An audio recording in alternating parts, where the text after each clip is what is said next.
문재인 대통령이 가장 먼저 임명한 인사는 국무총리였고요. 그리고 그 국무총리가 주는 인사의 배경에는 여러 가지 평들이 난무하고 있고요. 근데 선거 과정에서 또는 줄기차게 주장해왔던 청산 대상 중에 대표적인 게 지금 세 가지가 있었어요. 처음에 청와대 바꾸겠다. 이거는 이제 광화문 대통령 시대 열다는 의미가 정부 종합청사에서 직무하겠다는 거거든요. 일단 그 기본 골자 중에 최고의 바뀌는 게. 두 번째는 국정원 개혁, 검찰 개혁 이거거든요. 그 이야기를 우리가 해보도록 하겠습니다. 국무총리 후보자 내정할 때 국정원장과 비서실장을 같이 내정했었잖아요. 국정원장 후보자를 내정해서 국정원을 어떻게 개혁할 것이냐 여기에 대한 이야기를 한번 해보자고요. 일단 국정원 이야기부터 먼저 하겠습니다. 일단 임명에 대한 얘기를 하기 이전에 그 후보자들을 놓고 문재인 대통령이 직접 기자들 앞에서 일일이 소개를 하면서 이 사람들이 앞으로 이걸 이끌어 나갈 사람입니다. 질문하세요라고 딱 던져주고 나니까 기자들이 그런 경우가 없었잖아. 대한민국 역사상 처음이래. 대통령이 직접 인선자들을 소개를 하고 그 기자들이 준비가 안 돼 있어가지고 제대로 된 질문을 못 하는 거야. 특히 서훈 그 국정원 장 내정자 같은 경우에는 스스로 물어보더라고. 나한테 질문 좀 하세요. 앞으로는 제가 공식적으로 이런 자리에서 뭐 얘기해 드릴 수 있는 입장이 아니니까 물어보시라니까 하는데도 불구하고 청와대에 출입하는 출입 기자들이 그동안 얼마나 주는 대로 받아 쓰고 있는 대로 그 수동적으로 일을 해왔으면 갑자기 바뀐 시스템에 적응을 못하는 대표적인 적폐 중에 하나죠. 대통령하고 기억납니까? 옛날에 MBN 기자 여자 기자 대통령한테 뭐 빨다가 뭐 이상한 소리 해가지고 욕 바가지로 쳐먹던 기자도 하나 있었고요. K모 기자라고 기억나는데 서훈 국정원장이 1980년에 국정원에 입사래. 그 회사라고 자기들도 회사라고 그렇죠. 부르더라고. 무슨 기업 뭐 이렇게 부르잖아요. 2008년 약 10여 년 전에 퇴직했어요. 28년 정도 30년 가까이 국정원에 근무했던 사람이고 국정원 개혁을 하려고 하면 조국 교수 같은 경우는 검찰 개혁이 목적으로 임명됐다고는 하지만 검찰에 들어가서 개혁할 대상이 아니고 청와대에서 개혁을 지원해주는 역할을 하는 거거든요. 근데 국정원 출신을 임명할 수밖에 없는 거는 다른 조직하고 또 달라서 국정원 조직은 모르잖아요, 사람들이. 그러니까 그 출신만들만이 아는 개혁에 이런 사람들도 그냥 어느 날 갑자기 너 국정원장 해? 그러면 할게요. 이런 게 아니고요. 어떻게 개혁할 것인지를 굉장히 오랜 시간 동안 연구를 해왔을 거예요. 근데 그 개혁의 요지는 뭐 어떻게 보면 다 하나인데 국내 정치에 개입하지 말라는 겁니다. 국정원이.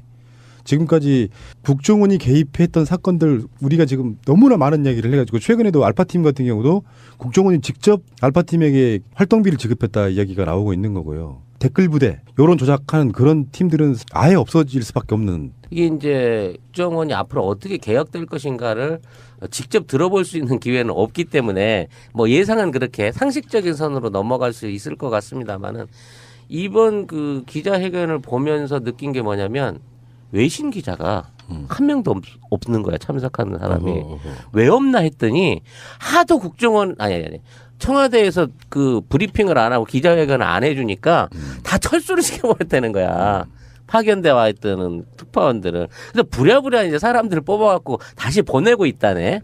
예, 이제 이런 취재에 응할 수 있도록. 그만큼 청와대가 국정 운영에 관련된 국민과의 소통이 전혀 없었다는 단편적인 예가 거기에 있는 거거든요. 근데 서훈 국정원장 같은 경우에는 그 국정원 3차장까지 했었다고 해요. 뭐 실무자이고 직접 할 수 있는 분이기 때문에 이분이 할 수 있는 그 어떤 개혁이 기존에 있는 구 인사들, 과거 정부는 그랬단 말이야. 이명박 정부는 호남 출신의 국정원 직원들을 거의 싹쓸이 해서 해고를 시켰단 말도 있었고 매 정부나 국정원장이 바뀔 때마다 검찰에서 많은 사람들이 그쪽으로 옮겨가거나 사람들에 관한 물갈이 교체 같은 게 있었는데 이번에는 그런 인적 쇄신이 아니라 시스템 자체로 쇄신을 해가지고 지금 있는 국정원 직원들이 제대로 된 업무를 할 수 있는 댓글 같은 거 안 달고 선거운동 동원 안 되고 후보자나 중요 인물들 사찰 같은 거 안 하고 제대로 된 정보 업무에 활용될 수 있다라는 시스템을 난 이걸 좀 공개를 해줬으면 만들어줬으면 싶어요. 서훈 국정원 전 3차장은 북한에서 살아본 적도 있는 사람이에요.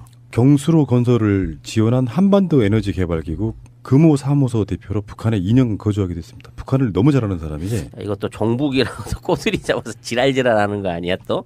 뭐 하다못해 비서실장에 대해서도 주사파라고 뭐 비토를 넣는 세력들이기 때문에 어쨌건 북한에 대해서 굉장히 잘 아는 인물인데요.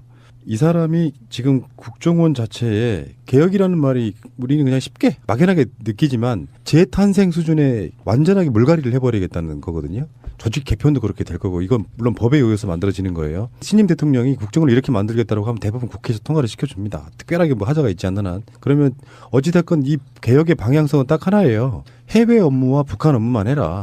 국내 정치에 절대 개입하지 마라. 사실은 이명박근혜 10년 가까운 시간 동안 그들이 망한 이유가 바로 이런 것들 때문이거든요. 국내 정치에 개입해가지고 온갖 뒷조사들을 해가면서 하다못해 뭐 대법원장한테 사찰도 하고 이런 방식으로 헌법재판소 탄핵 결정되기 전에도 국정원 직원들이 탄핵 심판하는 재판관들의 성향까지도 뒤에 조사하는 이런 방식. 국정원 직원들이 각 정부 기관에 나가가지고 마치 사찰하듯 감시하듯 그렇게 있는 이 상태는 버려야 된다는 거죠. 이명박근혜 정부 때 국정원이 얼마나 그 무능했냐면요.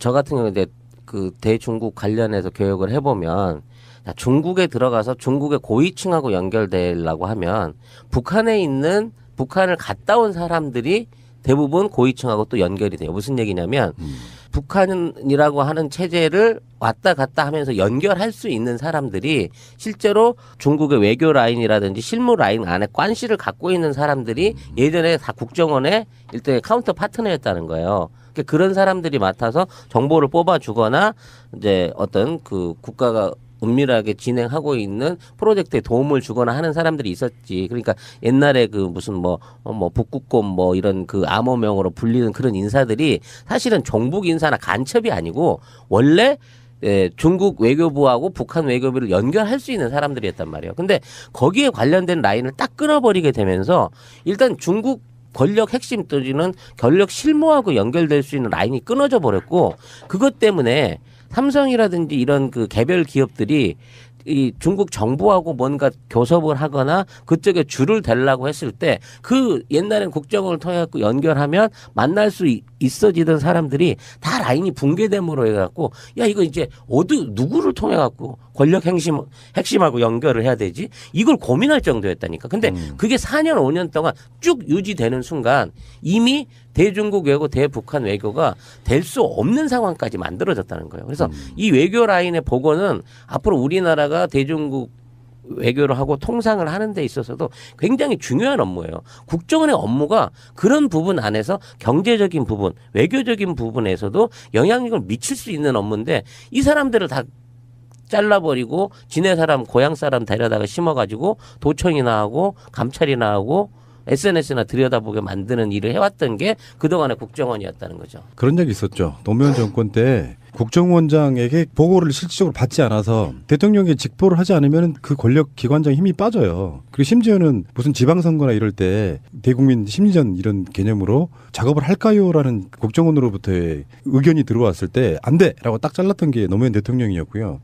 근데 2008년 제 기억엔 그래요. 2008년이면은 이명박 정권 들어서가지고 국정원이 다시 개편돼, 그러니까 국내 파트가 다시 부활하는 이런 상황이 돼갖고 이 사람들은 습관적으로 그런 게 있는 거예요. 1차장이 이제 대북 업무라든지 총괄하는 수석 느낌이고 2차장은 국내 파트. 그러니까 국내 파트라고 하는 개념이 너무 모호하기 때문에 결론적으로 말하면 국정원 직원들은 본능적으로 정치인들에 대한 사찰할 수밖에 없고 그런 것들이 나중에는 정적을 제거하는 데 쓴다거나 야당을 탄압하는 데 쓰는 용도. 그래서 그때 RCS라든지 뭐 온갖 것들이 등장을 했고요. 그래서 문재인 대통령이 사실상 대통령이 됐던 그 선거에서 그 작업했던 김하영 같은 직원도 아직도 국정원에 다니고 있는 거 아니에요. 좌익 교수라는 이름으로 활동했던 그 많은 직원들이 지금 국정원에 있는 겁니다.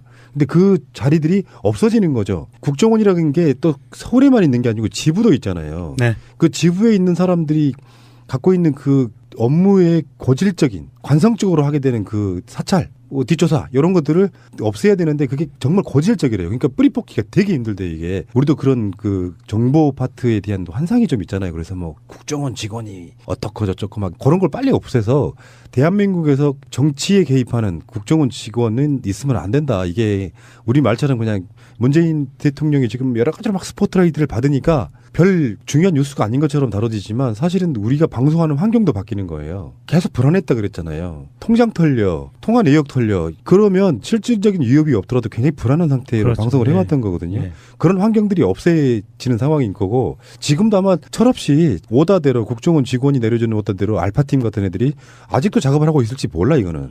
댓글 작업 같은 거. 서훈 국정원장을 임명한 게 국정원 개혁을 위한 이제 첫 번째 드라이브를 걸은 건데요. 법에 따라서 해야죠. 박근혜처럼 하면 안 되고 이게 국가정보원법이라고 우리나라는 법에 있어요. 이게 얼마나 허술하냐 하면 허술하고 악랄하냐 하면 국가정보원법 3조에 국가정보원에서 하는 직무 내용이 있습니다. 상세하지 않게 정해져 있는데 1조 1항에 보면 국외정보 및 국내 보안정보 그래는 가로치고 대공, 대전부 정복, 방첩, 대테러 및 국제범죄 조직의 수집 작성 및 배포 그런 게 있고요. 그다음에 형법 중 내란의 의제, 외환의 의제, 군형법 중 반란의 의제, 암호 부정 사용의 죄, 군사기밀보호법에 규정된 죄, 국가보안법에 규정된 죄에 대한 수사해서 수사권이 있어요.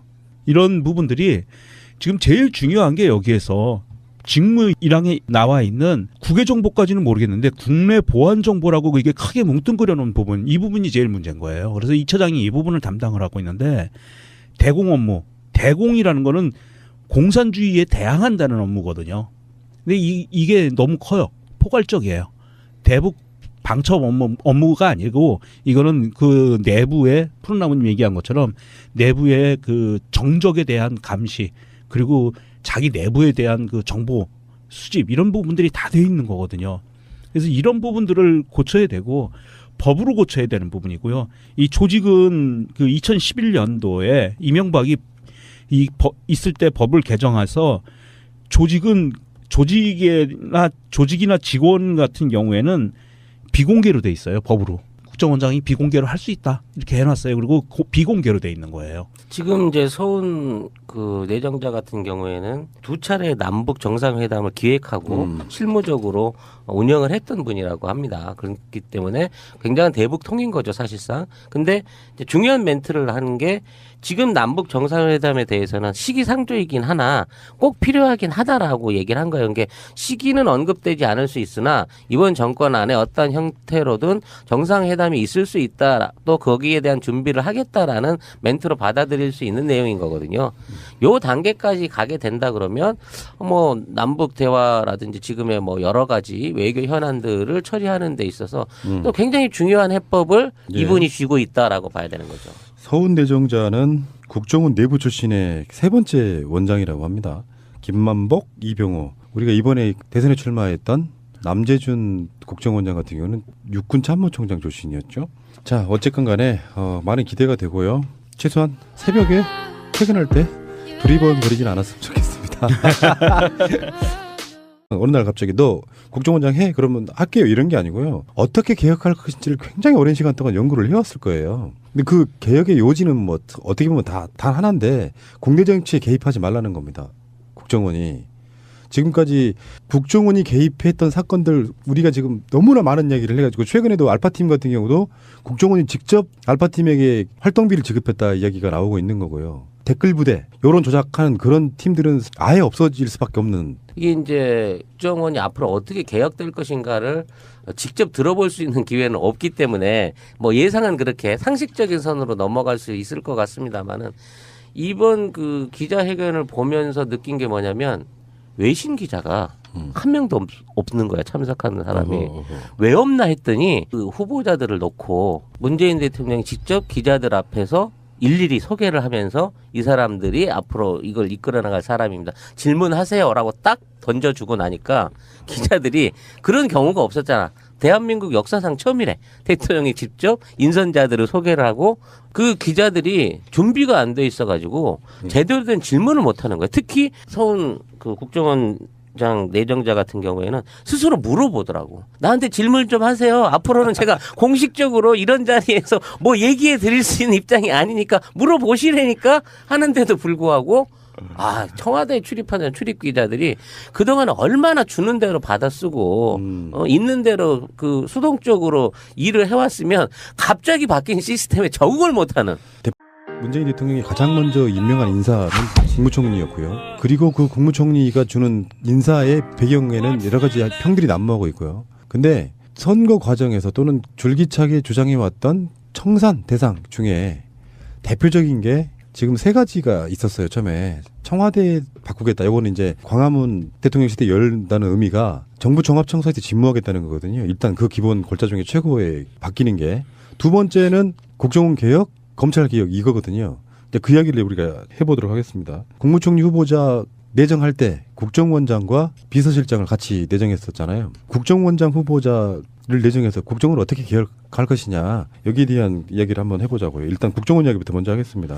일단 임명에 대한 얘기를 하기 이전에 그 대표적인 적폐 중에 하나죠. 대통령하고 기억납니까? 옛날에 MBN 기자, 여자 기자 대통령한테 뭐 빨다가 뭐 이상한 소리 해가지고 욕 바가지로 쳐먹던 기자도 하나 있었고요. K모 기자라고 기억나는데, 서훈 국정원장이 1980년에 국정원에 입사래. 그 회사라 자기들도 회사라고 그렇죠. 부르더라고. 예, 무슨 기업 뭐 이렇게 부르잖아요.